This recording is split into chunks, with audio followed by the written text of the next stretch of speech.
Assalamu alaikum, dear students. Welcome to the channel Conceptual Biology. इससे पहले हम biology के इंट्रोडक्शन भी पढ़ चुके हैं, ब्रांचेस ऑफ बायोलॉजी भी पढ़ चुके हैं और आज हम पढ़ेंगे linkage of biology with other fields of study. Biology की जो लिंक है, जो लिंकेज है दूसरे सब्जेक्ट्स के साथ, आज हम वो पढ़ेंगे।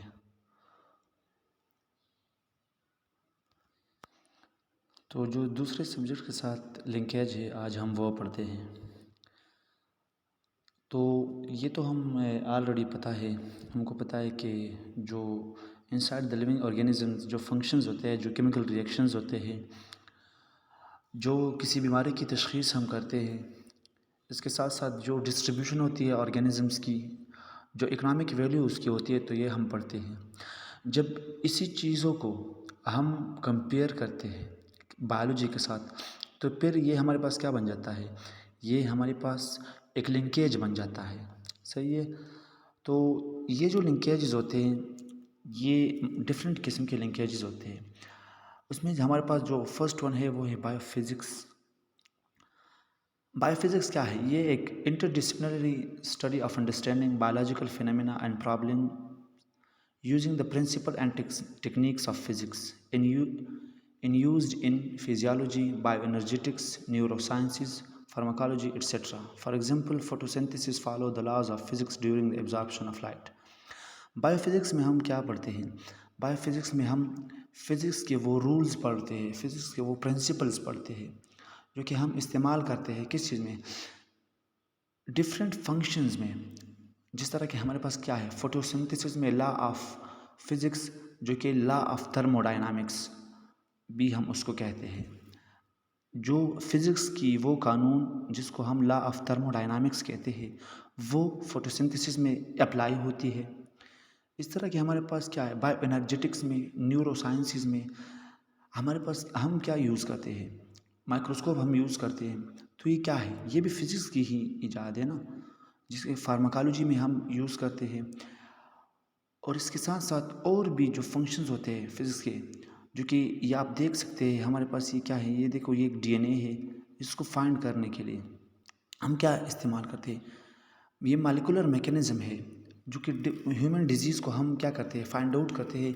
इसके लिए कभी हम डिफरेंट टेस्ट करते हैं। सही, सेंट्रीफ्यूगेशन जो सेंट्रीफ्यूज हम इस्तेमाल करते हैं, इसके अलावा माइक्रोस्कोप हम इस्तेमाल करते हैं, डिफरेंट जो टेस्ट होते हैं वो हम करते हैं।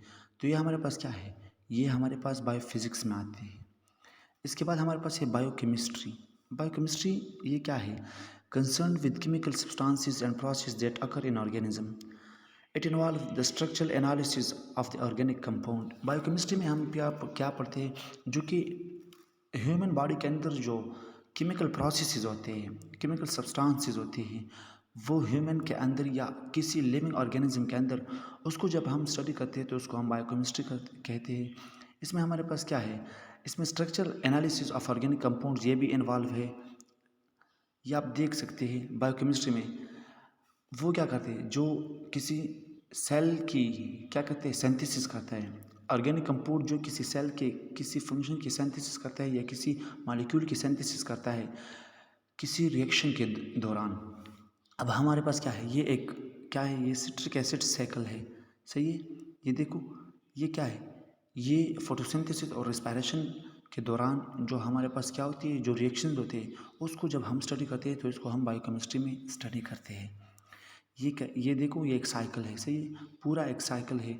जब इस तरह के रिएक्शंस हम पढ़ते हैं, जो केमिकल रिएक्शंस होते हैं, फोटोसिंथेसिस है, रेस्पिरेशन है, तो ये क्या है, ये हम बायोकेमिस्ट्री में स्टडी करते हैं। फिर हमारे पास क्या है, बायोजियोग्राफी है। इसमें डिस्ट्रीब्यूशन ऑफ ऑर्गेनिजम्स, इसमें जो ऑर्गेनिज्म की डिस्ट्रीब्यूशन है वो इन्वॉल्व है। सही है। बायोजियोग्राफी में हम क्या पढ़ते हैं कि इसकी एग्जांपल क्या है कि biogeography we study why polar bears are found only in certain parts of the Arctic regions, और व्हाई मेलर काजिंग मस्कीटोज, या मलेरिया है, ये मलेरिया है, ये एक मिस्टेक है कंपोजिंग। तो ये malaria causing mosquitoes flourish in damp and warm areas. ये एक रीज़न्स है कि ये क्यों वहाँ पे पाए जाते हैं। तो ये डिस्ट्रीब्यूशन है, उसकी जो बॉडी है वो, उसकी जो स्ट्रक्चर है वो वहाँ पे क्या है, वो वहाँ पे अडॉप्ट कर सकते हैं, वो वहाँ पे रह सकते हैं। सही है। इस तरह के हमारे पास क्या है, जो ज़ीरोफिटिक प्लांट्स होते हैं फॉर एग्जांपल, वो क्या है, वो ज़ीरोफिटिक कंडीशन में रहते हैं। सही है। ये जो डिस्ट्रीब्यूशन ऑफ ऑर्गेनिजम्स है, इसको जब हम पढ़ते हैं तो इसको हम बायोजियोग्राफी कहते हैं। ये देखो इस तरह, ये हमारे पास पूरा एक ये लिस्ट सा है, एक पिक्चर में मैंने सब कुछ शो किया है, ये है। फिर इसके बाद हमारे पास है बायोस्टैटिस्टिक्स। बायोस्टैटिस्टिक्स में हम क्या पढ़ते हैं, application of statistical and mathematical formulas in the study of biology. इसमें हम क्या कहते हैं, इसमें इसको हम ज़्यादातर रिसर्च डेटा में यूज़ करते हैं। जब हम क्या करते हैं, कोई एनालिसिस या इंटरप्रिटेशन अपने रिसर्च डेटा की करते हैं, तो इसमें हम बायोस्टैटिस्टिक इस्तेमाल करते हैं, जो कि स्टैटिस्टिकल फार्मूलाज होते हैं, मैथमेटिकल फार्मूलाज होते हैं। इसको हम क्या करते हैं, बायोलॉजी में इस्तेमाल करते हैं अपने रिसर्च पर्पज़ के लिए, अपने डेटा की एनालिसिस के लिए। सही है। और उसकी इंटरप्रिटेशन के लिए। उसके बाद हमारे पास क्या है, ये देखो, ये बायोस्टैटिस्टिक्स की पूरी मैंने वो यहाँ पे शो की है, ये आप देख सकते हैं। सही एक्सपेरिमेंट है, सब कुछ मैंने यहाँ पे शो की है। उसके बाद है हमारे पास बायो इकोनॉमिक्स। तो बायो इकोनॉमिक्स में हम क्या पढ़ते हैं, it is the correlation between biology and economics. It deals with study of organism from economical point of view. In bio economics scientist calculate the new variety of crop. Bioeconomics में हम क्या करते हैं, किसी organism की economic value के बारे में पढ़ते हैं कि ये, इसकी जो इकोनॉमिक वैल्यू है, इकोनॉमिक इम्पोर्टेंस है, वो क्या है। आजकल हम देख सकते हैं ना, जो कि डिफरेंट क्रॉप्स आ रहे हैं, हाइब्रिड क्रॉप्स आ रहे हैं, इसकी वजह से क्या है, ये प्राइसेस इसके बढ़ जाते हैं। ये क्या है, इकोनॉमिक वैल्यू, इकोनॉमिक इंपॉर्टेंस इसकी बढ़ जाती है। तो जब हम इस तरह की स्टडी करते हैं तो इसको हम बायोइकोनॉमिक्स कहते हैं। तो ये तो था हमारे पास linkage of biology with other subjects. अब हमारे पास क्या है, कैरियर्स इन बायोलॉजी। के कैरियर्स इन बायोलॉजी के, फॉर एग्जांपल जो बंदा है वो बायोलॉजी में एक्सपर्ट है, उसने बायोलॉजी पढ़ी है, तो वो कहाँ कहाँ पे जा सकता है। उसने बायोलॉजी को सही तरह से पढ़ लिया, उसको जितने भी मैकेनिज़म्स है फॉर या ऑर्गेनिज्म की डिस्ट्रीब्यूशन है, उसकी जो पूरी लाइफ प्रोसेस है, लाइफ साइकिल है, बायोलॉजी में जितनी भी चीज़ें आती है, उसने ये सब कुछ जान लिया, तो वो कहाँ कहाँ पे जा सकते हैं वो। तो नंबर वन हमारे पास क्या है, ये है medicine and medicine of surgery. The field of medicine is related with the diagnosis and treatment of human disease. In surgery the defective part of the body are repaired, replaced और removed. One can choose these profession in the course MBBS after studying biology at higher secondary level. तो ये क्या है, यहाँ पे हम क्या करते हैं, यहाँ पे हम डिफरेंट ह्यूमन डिजीज़ की ट्रीटमेंट करते हैं, इसको पढ़ के। सही है। सर्जरी करते हैं, सर्जरी में क्या करते हैं, जो डिफेक्टिव पार्ट है, फॉर एग्जांपल हमारे पास क्या है, ह्यूमन किडनी है, उसमें स्टोन क्रिएट हुआ है, स्टोन पैदा हुए हैं, तो या तो उसको हम उस स्टोन को रिप्लेस करते हैं, या उस किडनी को रिप्लेस करते हैं, उस किडनी को रिमूव करके दूसरा लगाते हैं, या कोई ऑर्गन हो वो डैमेज हुई हो तो उसको हम रिपेयर करते हैं। सही है। तो ये इस तरह के लिए इसके लिए हम क्या करते हैं, MBBS करते हैं। फिर हमारे पास दूसरा क्या है, फिशरीज। इस तरह फिशरी डिपार्टमेंट में भी जा सकता है जब कोई बायोलॉजी को सही तरह पढ़ ली। It is the profession related to the production of fish. ये प्रोडक्शन ऑफ फिश की पैदावार के साथ ये क्या है, मुंसलिक है। Fisheries manager requirement genetics and disease etcetera.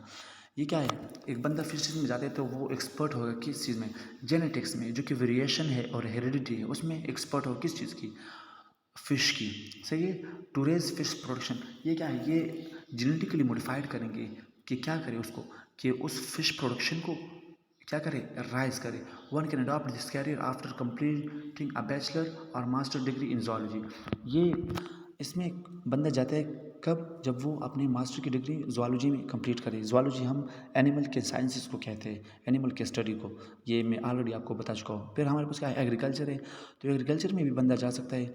उसमें क्या है कि ये डील है क्रॉप लाइफ स्टॉक्स इन पाकिस्तान में। ये एग्रीकल्चर क्या है, ये डील है किस चीज़ में, लाइफ स्टॉक्स के साथ, जो क्रॉप्स होते हैं उसकी जो वैरायटीज़ होती है, इसके साथ भी ये मुंसलिक है। और पाकिस्तान में हमारे पास क्या है, एग्रीकल्चर यूनिवर्सिटीज़ है डिफरेंट जगह, जो कि एग्रीकल्चर यूनिवर्सिटी पेशावर है, इस तरह की और भी यूनिवर्सिटीज़ है, इंस्टीट्यूट्स है।